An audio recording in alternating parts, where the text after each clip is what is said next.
Good morning. Thanks for joining. So, our topic this morning, we're continuing our marriage conversations. And with the, thanks, LaShonda. I can always count on you. With the holidays coming, I figured it would be timely to talk about the in laws, right? Give me some hearts, you guys, right? You have to talk about in laws. In laws are one of, I think outside of money, in-laws are probably one of the most frequent topics of discussion or topics of conflict in a marriage.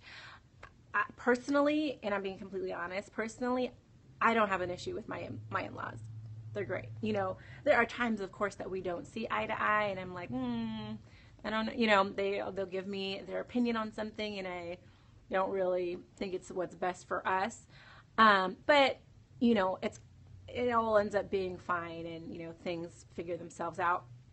But I know there are a lot of people who are in these marriage situations, which now they're married to their in-laws, so to speak, because everyone's part of the family, where they are finding these points of difficulty, finding these points where they have to figure out, how do I navigate this relationship with my mother-in-law? How do I navigate this relationship with my sister-in-law? And, it's hard. It can be very hard. So we're talking today about how do you handle the differences that we sometimes have, hey, Tamara, with our in-laws, okay? And, like I said, I don't have a ton of issues with my in-laws. They're great, thank God. But we are, yes, definitely praying for you, Tamara, because it can drive you crazy. It can really drive you crazy.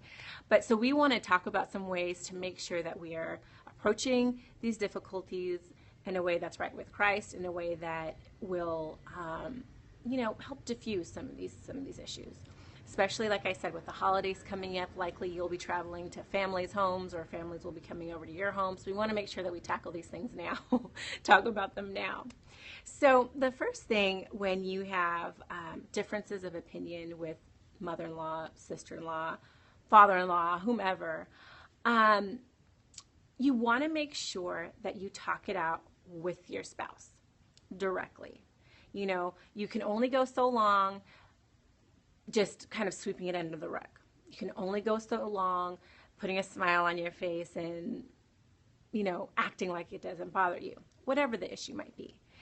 And it will cause a strain in your marriage if you do not address it with your husband. Now, the reason why I say with your husband and not directly with your mother-in-law, directly with your sister-in-law, whomever, is because your husband loves you. When he married you, he made you his first priority after God. So his focus, his sole priority is to make sure you're okay. All right? So he should be making sure you're okay. If there's a difference of opinion between you and his family, he needs to be the one to address it with that family member.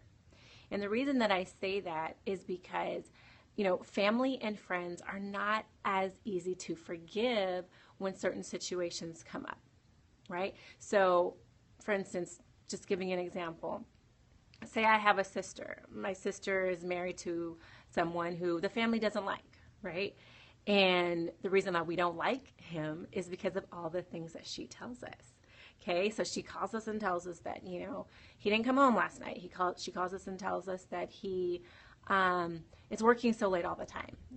She keeps telling us all of these negative things and, asking us for support, asking us for help, asking us for prayer.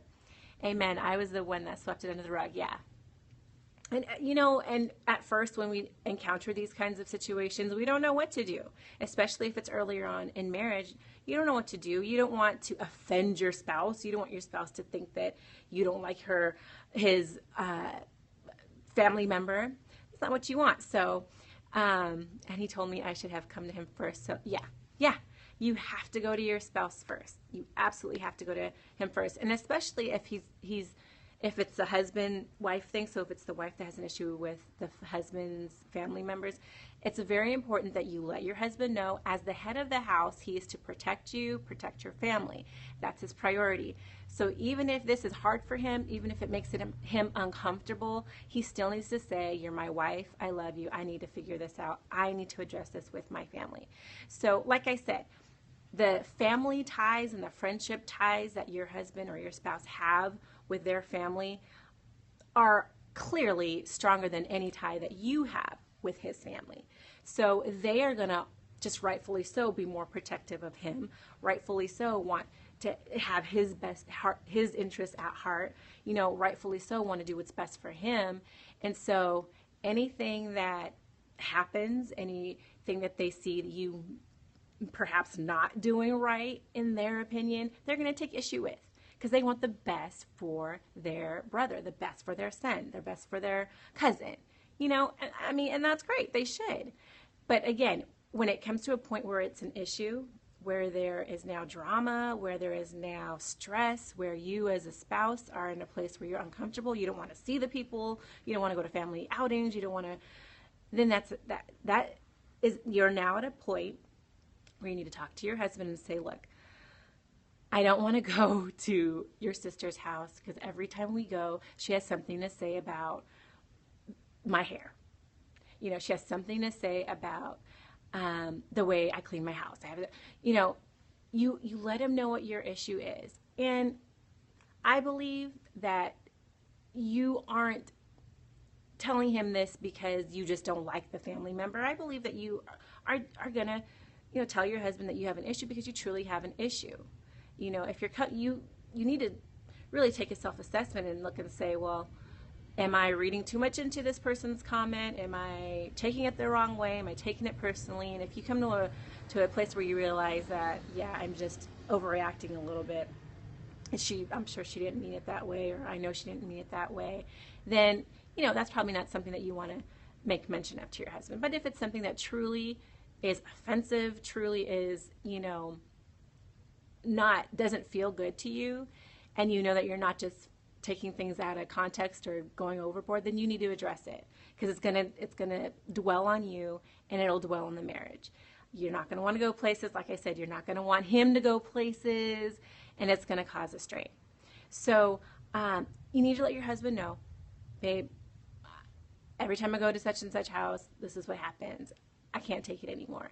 His responsibility as your husband is to go to your sister, go to his sister, go to his mother and say, look, I love Leslie, and there's beginning to be some type of an issue where there's discomfort, and she doesn't feel comfortable coming around, and he needs to address it in a way that is getting the point across. He knows his family better than you do.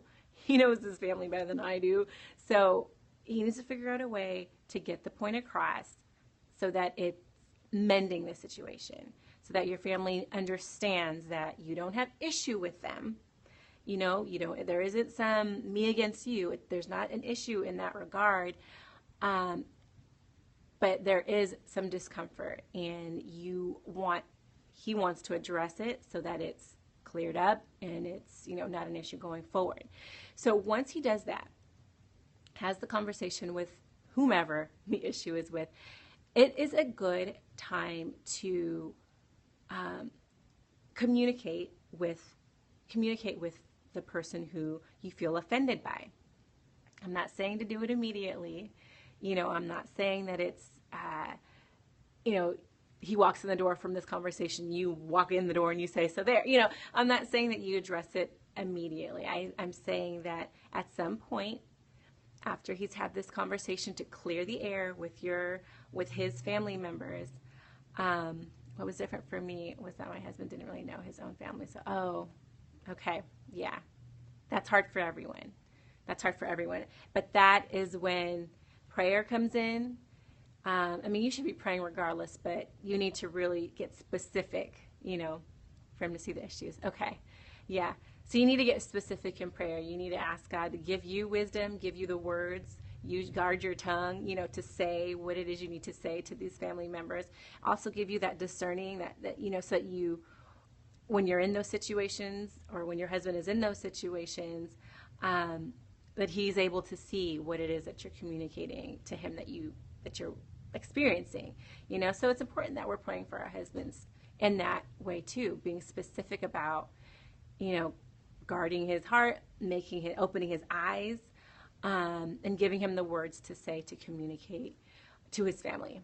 Because, it's hard when you are, when you've been in a family for 30 years, you know each other inside and out. You get to know what their sarcastic comments mean, that their sarcastic comments aren't really, meant to be harmful. They're just jokes. That's how my family jokes around, you know how your your spouses are. That's just how they're just playing. They didn't mean that. They were just joking.